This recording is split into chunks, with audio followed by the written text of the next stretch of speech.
यह सत्य अटे कि चिंताधारा ही जिनिस। हाँ सांग माने it excessive strong thing it is true कि थॉट इज थिंग। हाँ सांग माने आमे जे कोनोसी काम करिले मध्य से काम को न करिबा पूर्वरु से कामटा कोन कले हबो कोन कले अति सहज हबो माने यार आउटकम इनकम माने सबु किछि रो परीक्षण करिथाउ। परीक्षण करि साइला परे जे आमे से चिंताधारा अनुसार से विचार को नै काम कले से विचार ही गोटे दिन परिणत होय गोटे जिनिस रे। तेनु प्रत्येक जिनिस हेबार मूल कारणटा ही हेउची थॉट भावना।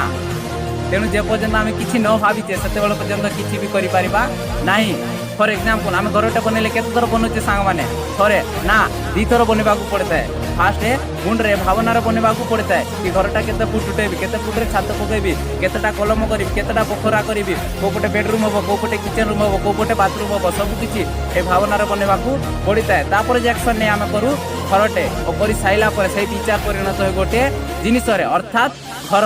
तेणु प्रत्येक जिनस हेबार मूल कारणटा ही होउची थॉट भावना चिंताधारा ही जिनिस। आशा समस्ते बुझी पार।